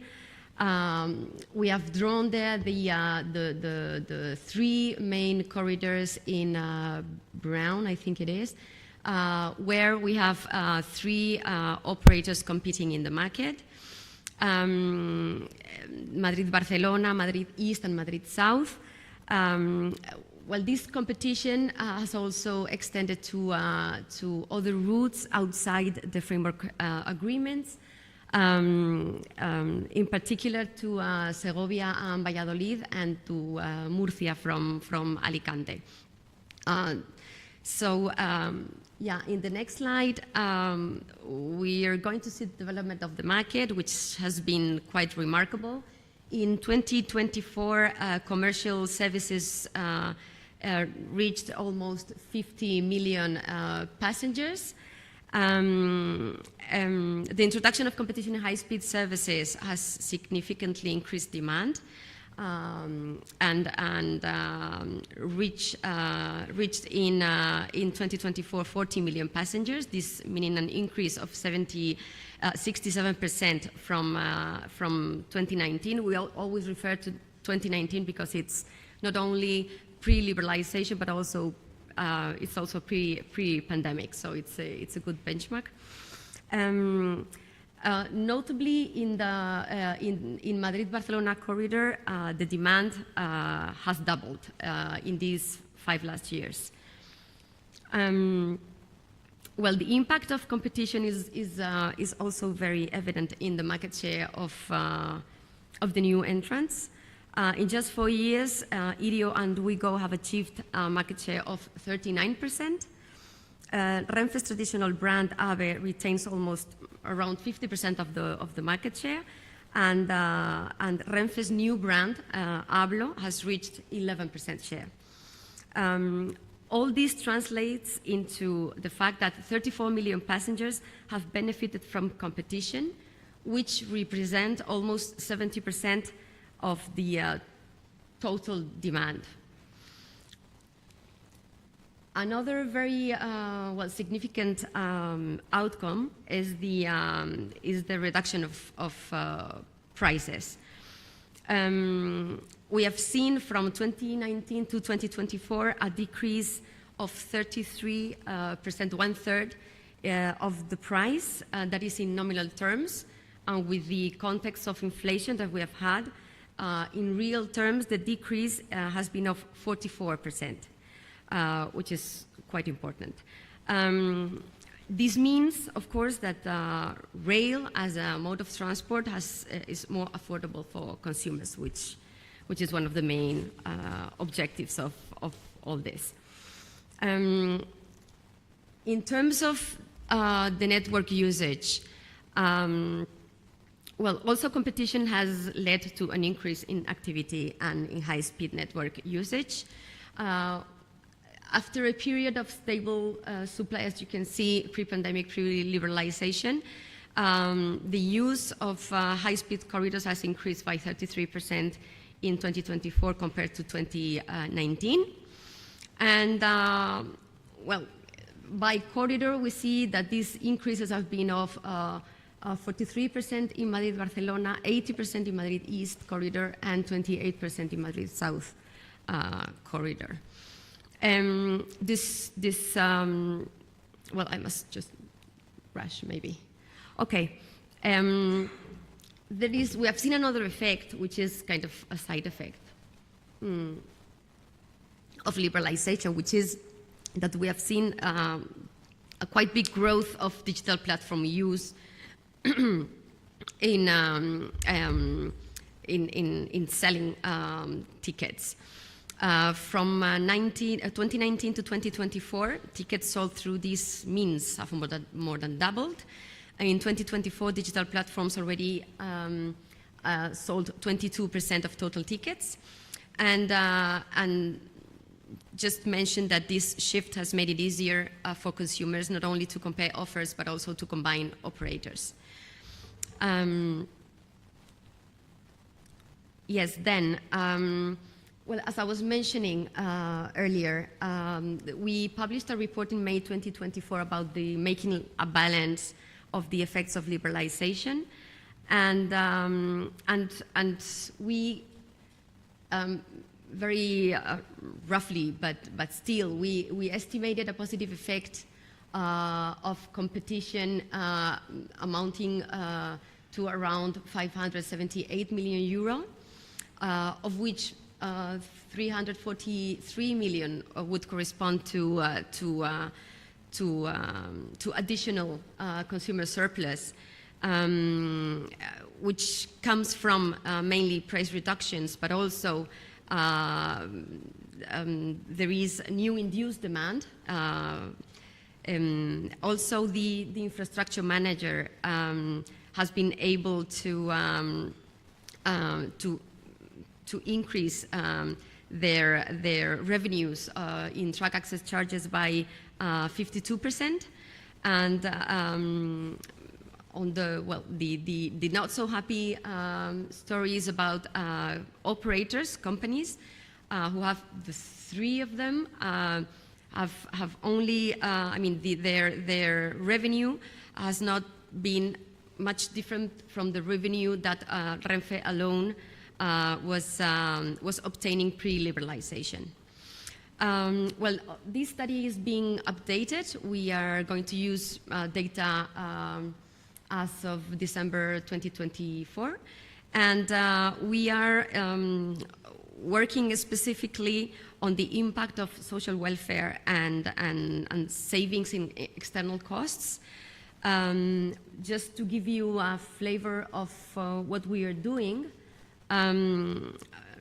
taking Madrid-Barcelona corridor as an example, rail passengers were 8.9 million in 2024 compared to 4.4 million in 2019.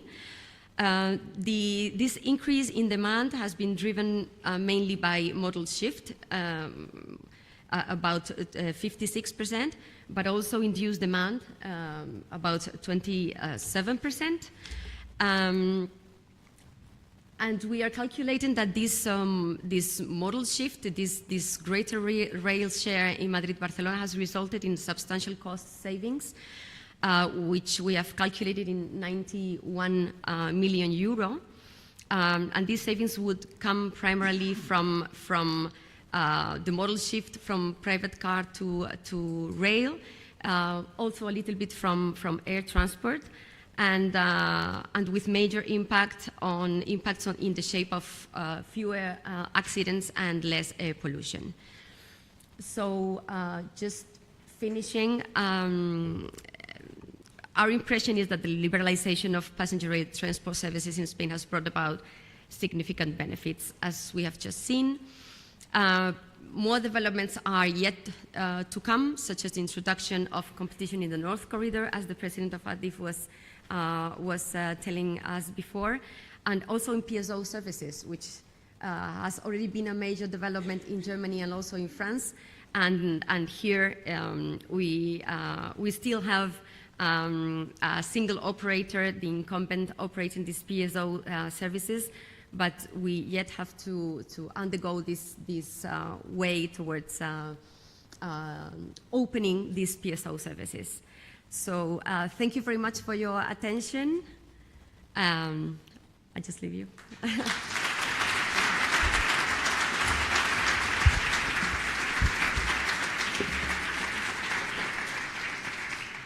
Thank you very much, Patricia. Finally, for the closing speech, I'd like to welcome Secretary of State for Transport and Sustainable Mobility, Mr. José Antonio Santano. Para la clausura de este evento, me gustaría invitar al estrado al Secretario de Estado de Transportes y Movilidad Sostenible, don José Antonio Santano.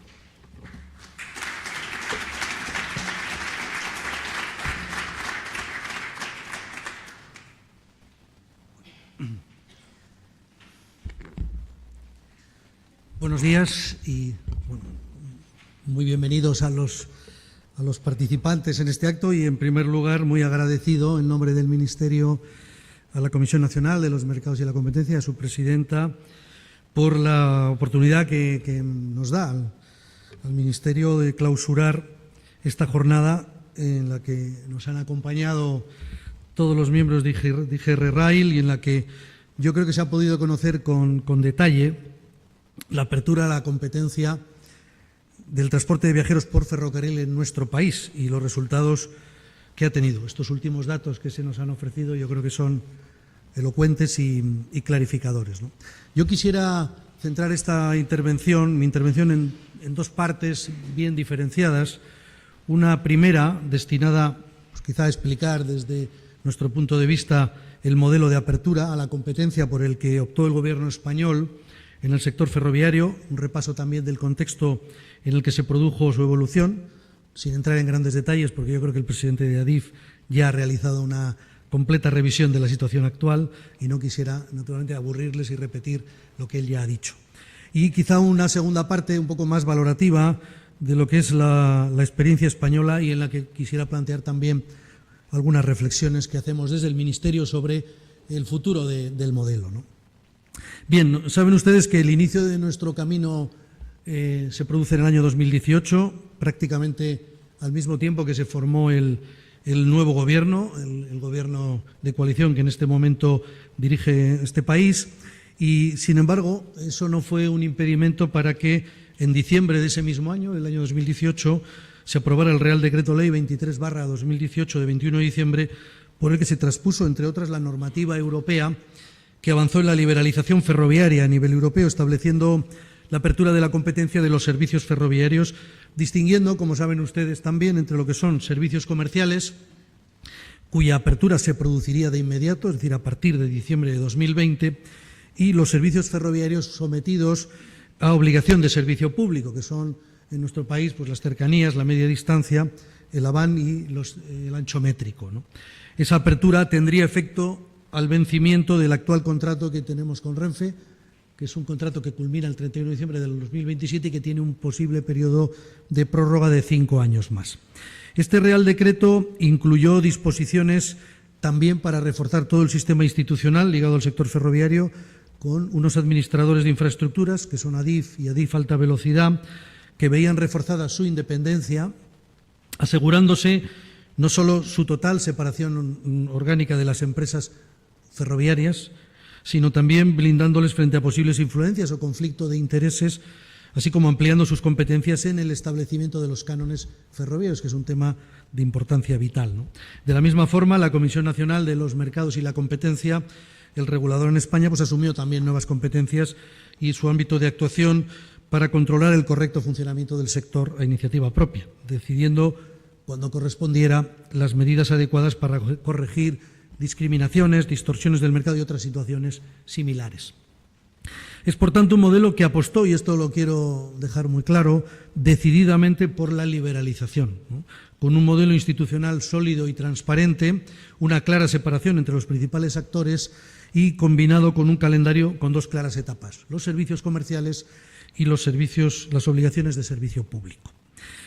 En la liberalización de los servicios de OSP, el Gobierno, al amparo de la normativa europea, pues tengo que decirles que optó quizá por un enfoque más prudente, asegurando que Renfe Viajeros siguiera prestando estos servicios públicos, que son esenciales para la conectividad de los ciudadanos y para la cohesión social y territorial de nuestro país, como mínimo durante 10 años más, y evitar someterlos a lo que pueden ser las incertidumbres propias de un proceso de liberalización, que en aquel momento, no hay que olvidar, que era inédito en nuestro país. Hoy ya tenemos una experiencia en nuestras espaldas, pero en aquel momento era un proceso, un terreno inédito, ¿no? De esta forma se aseguraba la continuidad de la prestación de los servicios declarados OSP, financiando su déficit de explotación, se aseguraba una planificación a largo y la ejecución de las inversiones necesarias para garantizar un servicio de calidad a los ciudadanos. Bien, ese contrato entre el Estado y Renfe se firmó en el año 2018, de forma que la operadora estatal seguirá prestando servicios de transporte sujetos a obligaciones de servicio público hasta el 31 de diciembre de 2027, ampliable en su caso a 5 años más. Y yo creo que es relevante destacar que, en tanto, este también es un tema importante para nosotros de clarificar, ¿no? Que en tanto que en los servicios comerciales se plantea una competencia en el mercado, es decir, varios operadores compiten ofreciendo sus servicios, en el caso de los servicios OSP, el enfoque que tenemos previsto, cuando finalice el vigente contrato con Renfe, será una competencia por el mercado, un sistema similar al que tenemos, por ejemplo, en el ámbito de las concesiones del transporte por carretera, es decir, que a través de procesos de licitación, un único operador prestará los servicios que les sean adjudicados en los distintos ámbitos en que se decida que puedan operar, ¿no? La independencia de los administradores de infraestructura. Tampoco quiero dejar de mencionar la modificación de la Ley 38/2015, la del sector ferroviario, que se produjo en el año 2022 y que mejora la adaptación de la ley, o más bien adapta la ley a la liberalización y al derecho de la Unión Europea. Entre las principales novedades de esa reforma destacó el hecho de que la competencia para la determinación de los cánones ferroviarios se atribuyera al Administrador de Infraestructuras Ferroviarias, quien tiene gracias a ello un importante margen de decisión en esta labor, sujetándose en todo caso a los criterios y prescripciones que la propia ley del sector ferroviario y el derecho de la Unión establece. Como saben ustedes, hasta ese momento los cánones eran aprobados con carácter anual en la Ley de Presupuestos Generales del Estado. Tengo que decirles que este año, estamos muy cerca de aprobar el reglamento del año 2024. Hemos recibido las últimas consideraciones, alegaciones de la Comisión Nacional de los Mercados y la Competencia. Está trabajando ADIF en la adaptación y, por tanto, va a ser inminente la aprobación del reglamento, que, como saben ustedes, tiene un trámite previo que pasar. Es un trámite de consulta, pero necesario, es preceptivo, a través del Consejo de Estado. Ojalá que podamos, de cara al futuro, ampliar el plazo y dar más certeza, más certidumbre a los operadores, con una regulación que pueda tener un horizonte temporal algo mayor, ¿no? Bueno, en eso estamos, siempre dentro del marco de cumplimiento de nuestra ley. Pero ese reglamento, como les digo, está, por tanto, a punto de ser aprobado, ¿no? Bueno, la evolución y la mejora que está recogida en la ley aprobada ha requerido transformar también la naturaleza jurídica de los cánones. Ya ven ustedes que son cambios y adaptaciones que han cambiado de manera profunda, no solo al Administrador de Infraestructuras Ferroviarias, sino también a la consideración de eso que eran hasta ese momento tasas, Era la figura de la tasa que se incorporaba a la Ley de Presupuestos del Estado, ahora tiene la consideración de prestaciones patrimoniales de carácter público no tributario, que es una figura que permite que se fijen las cuantías de forma reglamentaria, y que se respete en todo caso así la jurisprudencia del Tribunal Constitucional español en esta materia, ¿no? El pasado año se publicó el primer reglamento, como saben ustedes, y bueno, como les he dicho, estamos a punto de aprobar el segundo. En suma, desde el principio el Gobierno español apostó porque la liberalización de los servicios ferroviarios comerciales resultase una experiencia de éxito, que permitiera maximizar el uso de las infraestructuras existentes con plena seguridad jurídica para los operadores de cara también a sus decisiones de inversión y beneficiando la movilidad de los ciudadanos y la competitividad de nuestro país mediante una importante reducción de precios que se ha producido y un aumento significativo de la oferta de servicios que también ha tenido lugar, ¿no? Y estos objetivos requerían también la implicación del resto de actores, como no puede ser de otra manera. Desde el ámbito del Administrador se diseñó un modelo para la liberalización de los servicios comerciales que se basó en lo que se conoce como una oferta o en la oferta de capacidad marco y su adjudicación a las 3 empresas ferroviarias que aseguraban el mayor uso de la infraestructura ferroviaria en nuestro país mediante un procedimiento que yo creo que se puede calificar como equilibrado, objetivo, transparente y no discriminatorio, que además ha contado con la supervisión y la conformidad del regulador de la Comisión Nacional de los Mercados y la Competencia. Tengo que decir que fue la propia Comisión Europea la que destacó positivamente la fórmula elegida por ADIF para aplicar la normativa comunitaria, subrayando el caso español como un caso de éxito y de referencia en la apertura de los servicios comerciales de viajeros en el contexto ferroviario europeo. Este modelo va a continuar y ya les adelanto que vamos a sacar la segunda oferta de capacidad marco como muy tarde en el mes de septiembre. Es decir, estamos trabajando ya después de una información preliminar que salió a información pública y que nos ha permitido recibir consideraciones de los distintos operadores. Ahora estamos trabajando ya en esa segunda oferta que, como les digo, queremos concretar y hacer pública antes de, o en todo caso, como muy tarde en el mes de septiembre, y que, como han indicado ya en la explicación previa a mi intervención, pues va a afectar fundamentalmente al corredor norte, Asturias, Cantabria, al noroeste, a Galicia y también a una parte que quedaba pendiente en el sur, Cádiz, Madrid, Cádiz y Huelva. Creemos que ese paso va a convertir a España, o va a reforzar más bien la posición de España como el país con mejor conectividad de alta velocidad de toda Europa, que lo es ya en este momento, pero que con el paso que vamos a dar a partir de septiembre se va a consolidar de una manera definitiva, ¿no? Quiero indicarles que este modelo de adjudicación de acuerdos marco, que permite, por un lado, maximizar el uso de las infraestructuras de alta velocidad y garantizar, por otro lado, el acceso a los operadores por un periodo de 10 años, es un modelo que, en nuestra opinión, proporciona máxima seguridad jurídica, pero que no es el hito que marca la liberalización. Como les he indicado en el inicio de mi intervención, la liberalización como tal es operativa desde el momento en que se tomó el acuerdo, por tanto, desde diciembre del año 2020. Otra cosa es que, si uno quiere prestar los servicios con esa seguridad del medio plazo y garantizando además las inversiones que yo creo que deben acompañar a todo proceso de liberalización en material móvil, pues evidentemente estos acuerdos marcos son clave para que eso se pueda producir. Es decir, ofrecer, eso es lo que queremos, un sistema de liberalización con certezas y bondades como las que he mencionado. Bueno, yo les decía que este es un modelo de éxito que se enfrentó a un escenario macro extraordinariamente complicado, porque cuando arranca nuestra liberalización, pues hombre, nos toca una pandemia, no solo a nosotros, al mundo entero, con restricciones de movilidad muy importantes, y después, pues por si faltara algo, hemos tenido que estamos sufriendo todos las consecuencias de una guerra en nuestro continente, en Ucrania, y por tanto sus efectos demoledores sobre los costes ligados a energía y en general al resto de suministros, ¿no? En esta aplicación práctica del modelo, yo quiero destacar el esfuerzo que está haciendo el Ministerio de Transportes y Movilidad Sostenible español para garantizar la sostenibilidad de nuestro sector ferroviario. Ustedes saben que el sistema de cánones ferroviarios que establece la normativa comunitaria es muy particular. Los cánones tienen dos partes, bueno, se recogen costes directos, se recogen algunos otros costes de los administradores que solo se pueden trasladar si el mercado puede aceptarlos. Por tanto, si no se pueden trasladar todos los costes a los operadores, la sostenibilidad del sistema debe ser garantizada mediante la financiación de los administradores de infraestructuras.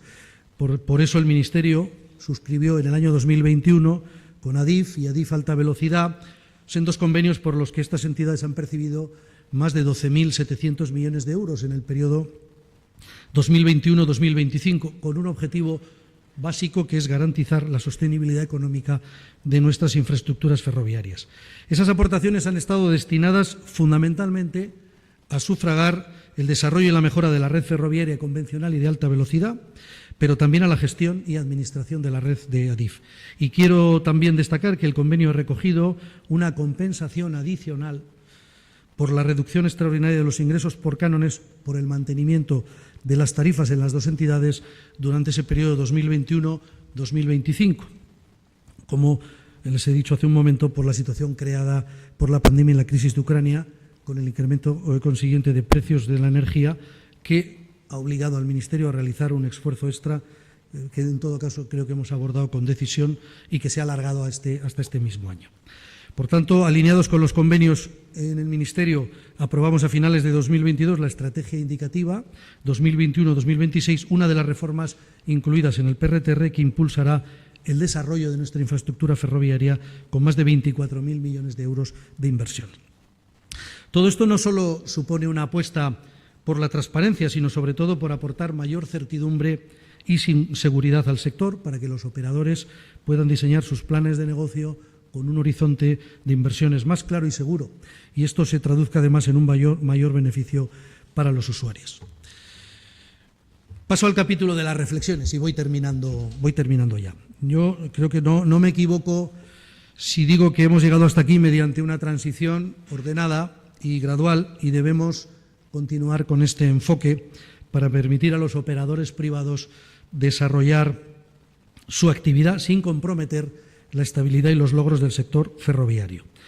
Para que no les quede duda, voy a insistir en datos que ya se han ofrecido, pero en el año 2019 el volumen de viajeros de alta velocidad en servicios comerciales, en los corredores en los que actualmente hay competencia, ascendió a un total de 22,4 millones de pasajeros. Hoy estamos cerca, hoy me refiero al finalizado el año 2024, cerca de los 40 millones de viajeros. Los precios medios, tal y como la propia CNMC publicó el año pasado, se han reducido en un torno a un 40% y la oferta de plazas se incrementó un 60% y las frecuencias diarias pasaron de 76 por sentido en 2019 a 118 en 2023. No cabe ninguna duda, y lo quiero dejar claro también, que en este sentido la liberalización ha tenido un impacto muy positivo en viajeros, en conectividad en nuestro país y seguramente y seguro también, eso lo tiene medido la CNMC, en el impacto en nuestra economía. Pero nosotros creemos que también tenemos que plantear una reflexión de futuro que nos parece que debemos abordar entre todos, operadores, el administrador y la propia CNMC, que en este momento y en esta materia tiene un papel esencial, ¿no?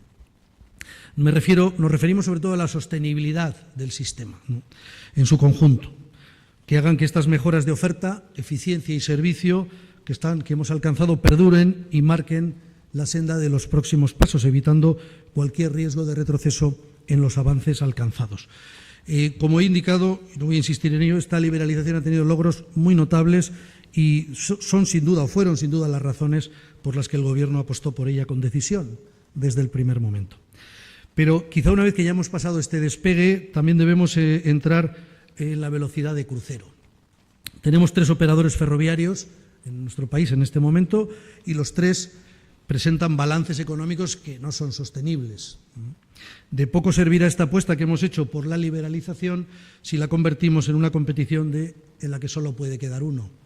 Pasar de un monopolio público a otro, ya sea público o privado, porque se han llevado al límite las costuras financieras de las empresas, entre otras cuestiones, con precios de billetes no sostenibles a medio y largo plazo, no puede ser el resultado de este esfuerzo y de este éxito inicial.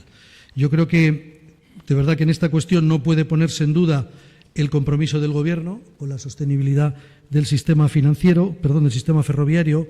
Por un lado, porque esta liberalización ha sido posible y tiene éxito en España, porque nuestro país cuenta con la segunda red de alta velocidad del mundo en kilómetros, la primera de Europa, y con más de 4.000 kilómetros. Y desde la creación de ADIF, alta velocidad, en 2005, fíjense, hemos invertido más de 50.000 millones de euros en el ámbito de las infraestructuras ferroviarias. Esta cifra yo creo que es una cifra muy importante que además queremos que siga creciendo en los próximos años. Y en segundo lugar, porque el Estado, a través del convenio, soporta los costes del sistema que no pueden repercutirse a los operadores, como bien saben ustedes, en una red que además aumenta sus costes de conservación, porque cada vez es más extensa, tiene mayor calidad, afortunadamente, y está más tecnificada. Y este esfuerzo, que no podemos olvidar, es un esfuerzo de recursos públicos, por tanto, recursos siempre escasos, debe ir ligado a que el sistema, dentro de un horizonte temporal adecuado, permita alcanzar esa velocidad de crucero con los parámetros de calidad, servicio, oferta dentro de una estructura de costes sostenible. Para todos los actores que participan, por supuesto, cómo no, para los operadores ferroviarios. En este sentido, por lo que respecta a los recursos públicos, debemos tener presente que no sería eficiente que el sistema resultante descansara en demasía de manera estructural y sostenida en el tiempo en esa asignación de recursos públicos para su equilibrio. Y además, sin perder de vista que estamos en un entorno temporal donde aún queda un importantísimo esfuerzo de inversión en nuestra red de alta velocidad y, sobre todo, y quiero destacarlo aquí, en lo que son las conexiones transfronterizas con Portugal y con Francia.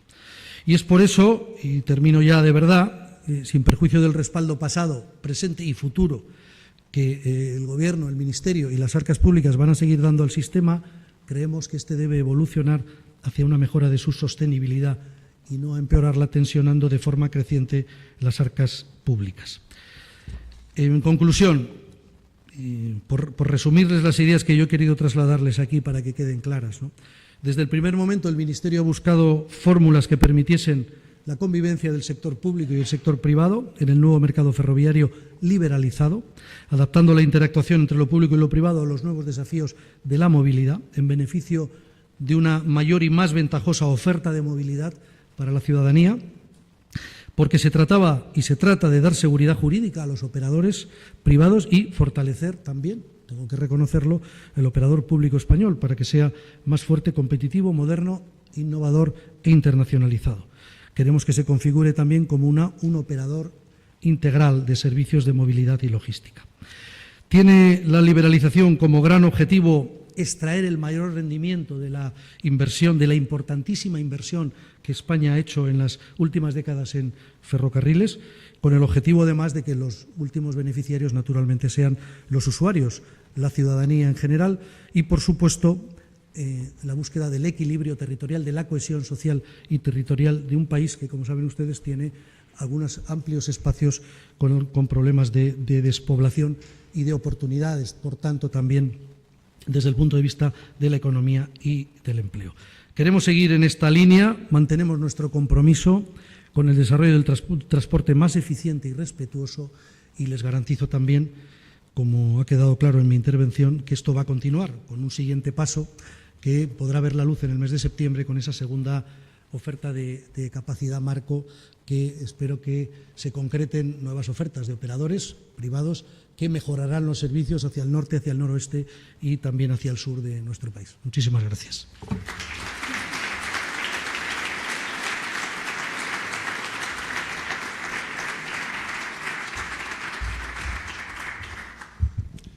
Muchas gracias. Thank you very much. Well, thank you. I would like to say special thanks to the speakers for the intervention and presentations. I'll also ask them to stay for a while for a group photo after we finally close. It has been a real pleasure for us to host this conference at CNMC. And now we would like to invite you all to enjoy a coffee, which will be served at the entrance, at the entrance hall. And again, thank you very much, and we hope to see you in future occasions. Thank you.